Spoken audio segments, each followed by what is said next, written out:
साथियों नमस्कार, कैसे हैं आप सब लोग। साथियों, वॉइस सैंपल को लेकर मैं पूरे हिंदुस्तान में एक लड़ाई लड़ रहा हूँ। ऐसी लड़ाई जहाँ पर हम लोग बात कर रहे हैं हमारे अधिकारों की। कुछ लोग मेरी कौम में जो है बुज़दिल हैं, जो सिर्फ लड़ाई लड़ना जानते हैं, पर मैं ये वादा आपसे करता हूँ कि हम इस लड़ाई को लड़ेंगे भी और जीतेंगे भी।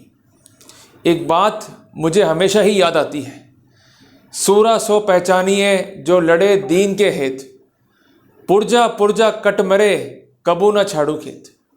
साथियों, कितना ही हमें संघर्ष करना पड़े, कितना ही हमें लड़ना पड़े, हम नहीं घबराएंगे। हम अंतिम समय तक, अंतिम साहस तक मैदान जंग में लड़ेंगे। साथियों, मैं ये नहीं कहता हूँ कि लड़ाई हमें हाथों से लड़नी है, मैं ये नहीं कहता हूँ कि हमें कत्लेआम करना है, पर जब बात कानून की है, जब बात हमारे अधिकारों की है, जब बात आर्टिकल 21 की है, तो वहाँ पर हमें लड़ना होगा। और हम नहीं लड़ेंगे तो डेफिनेटली हम वहीं पर हारे हुए। जीतने से मेरा अभिप्राय कभी भी ये नहीं रहा है कि आप लड़कर जो है जीत हासिल करें। अगर आपने लड़ने का फैसला कर लिया तो उस दिन उसी वक्त जो है आप जीत गए। साथियों, एंटी करप्शन में वॉइस सैंपल को लेके मेरी कई वीडियोस जो है आ चुकी हैं, पर आज एक विचित्र समस्या जो है मेरे सामने आई कि एंटी करप्शन कोर्ट जाके ये कहती है कि हमें अक्यूज्ड की वॉइस का सैंपल जो है लेना है। अक्यूज्ड बेचारा कस्टडी में है, वो निरुत्तर है, वो क्या कहे। उसे ना कानून पता है, उसे ये नहीं पता कि वॉइस सैंपल को लेकर उसके राइट्स क्या हैं, कोर्ट की ड्यूटीज़ क्या हैं और प्रोसिक्यूशन को करना क्या है। पर आज जो हुआ वो सबसे अलग था। साथियों, मैं कोर्ट में अपीयर हुआ और मैंने एक ही बात कही कि the basic principle is the principle of natural justice. नैसर्गिक न्याय का सिद्धांत हमारे देश में है, और अगर नैसर्गिक न्याय का सिद्धांत हम फॉलो करते आ रहे हैं तो वो ये कहता है कि हियर द अपोजिट पार्टी को सुनिए, अपोजिट पार्टी को सुने बगैर आप कोई ऑर्डर पास मत कीजिए।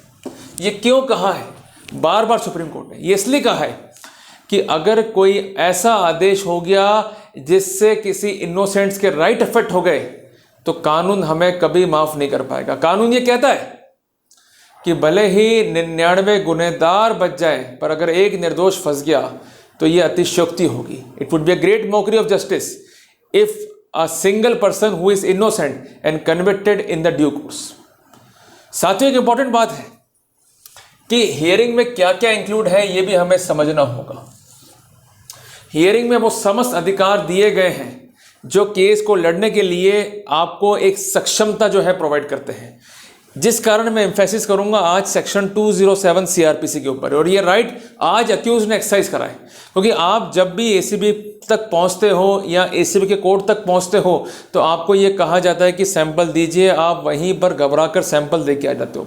अरे जरा ये तो देखो कि जिस कार्रवाई में या जिस कार्रवाई के तहत आपका सैंपल लिया जा रहा है वो कार्रवाई लीगली जस्टिफाइड है या नहीं है, और इस अधिकार को आपको प्रयोग करना, इस अधिकार का। Here the opposite party, natural justice, ये लिख लो, नोट कर लो।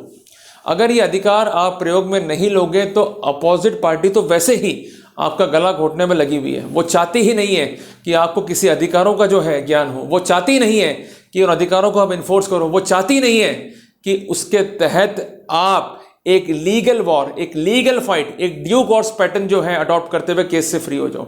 उनका एक ही टारगेट है कि आप चोर हो, आपने पैसे लिए, आपकी वॉइस है, आप सैंपल दो, आप सैंपल नहीं दोगे तो आप चोर हो। ऐसी स्थितियों को हम क्यों फेस करें जो स्थितियां कानून में ही नहीं है, क्योंकि आपको कानून नहीं पता है और ना ही कोई कानून आपको बताना चाहता है। मैं बता रहा हूं, इसलिए बता रहा हूं कि आप जैसे हो वैसा मैं हूं, मुझ में कोई एक्स्ट्राऑर्डिनरी कोई पावर्स नहीं है। सिर्फ मैंने किताबों को पढ़ा, नॉलेज को एक्वायर किया, इंफॉर्मेशन को जो है गैदर किया, और आज मेरी ये ड्यूटी है कि आप सबको अवेयर करना, आप सबको लड़ने के काबिल बनाना। साथियों, मैंने कोर्ट में जो है अर्जी लगाई और इस अर्जी के तहत जो है मुझे एक प्रार्थना पत्र प्रोसिक्यूशन का प्राप्त हुआ। ये मैं आपको दिखा रहा हूँ स्क्रीन के ऊपर।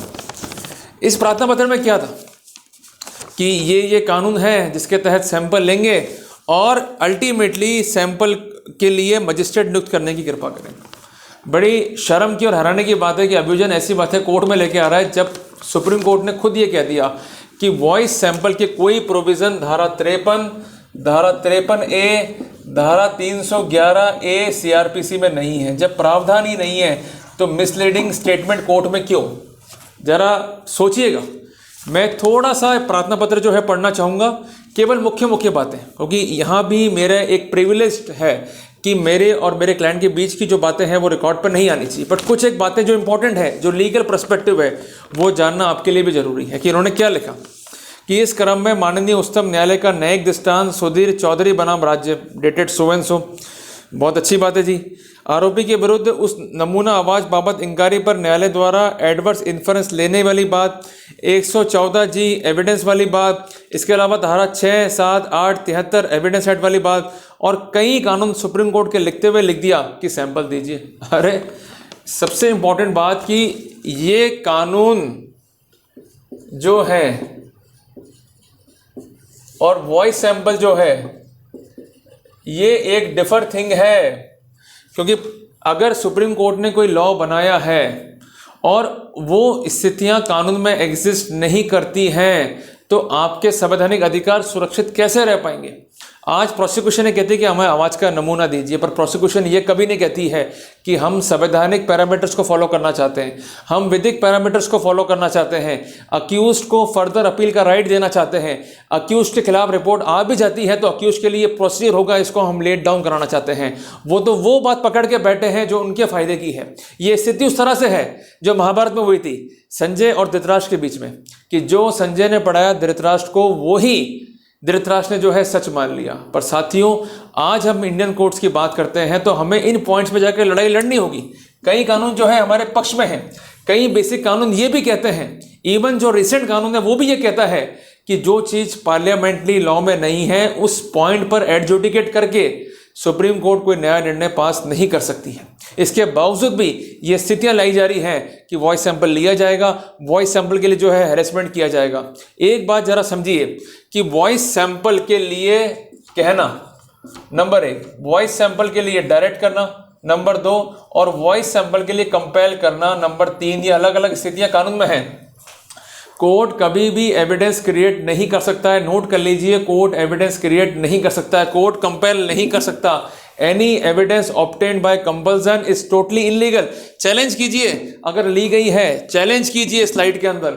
सबसे इंपॉर्टेंट बात, जब आपके संवैधानिक पैरामीटर नहीं है, इस बात को लिखते हुए ऐसी एप्लीकेशन को चैलेंज कीजिए, वॉइस सैंपल मत दीजिए जब तक कि अर्जी को आप पूरा नहीं पढ़ लेते। आपकी हाँ या ना आपके केस का फेट उस समय ही तय कर देती है। अगर आप मना करेंगे तो ये कहेंगे इसके दिल में चोर था इसलिए इसने मना करा, और आप दे देते हैं तो आपके संवैधानिक अधिकार वहीं खत्म हो गए। संवैधानिक अधिकार में सबसे बड़ा अधिकार ये भी है कि आर्टिकल 21 के तहत जो प्रोसीजर लिया जा रहा है, it should be a due procedure. उस कानून में, उस साइटेशन में कहीं भी डिस्कस नहीं है कि कौन सा प्रोसीजर कोर्ट अडॉप्ट करेगी, सैंपल कौन लेगा, कहाँ लेगा, कैसे लेगा, फर्दर अपील कैसे होगी और उसका फर्दर एनालिसिस कैसे होगा। जब ये लैगिंग है, ये उसमें नहीं है, तो वहां पर आप सारे के सारे ऑब्जेक्शंस को जो है रेज कीजिए और इसका बेनिफिट जो है लीजिए। आप बार बार इन पॉइंट्स को रेज करेंगे, मामला वापस सुप्रीम कोर्ट जाएगा, वापस से इस पर इंटरप्रिटेशन होगा और हो सकता है कि कोई नया पॉइंट निकल के हमें इस समस्या से जो है वो निजात भी मिल जाए। तो साथियों, घबराएं नहीं, केवल आपको राइट्स को उपयोग में लेना है, राइट्स को इन्फोर्स करना है और definitely you would be succeeded in the I of law. तो साथियों, अगर आपको वीडियो अच्छा लगा तो इसे लाइक और शेयर कर देना, इसने आपको इन्फॉर्मेटिव करा तो मेरे चैनल को सब्सक्राइब जरूर कर देना। साथियों, मिलते हैं एक नए टॉपिक के साथ, तब तक के लिए जय हिंद, जय भारत।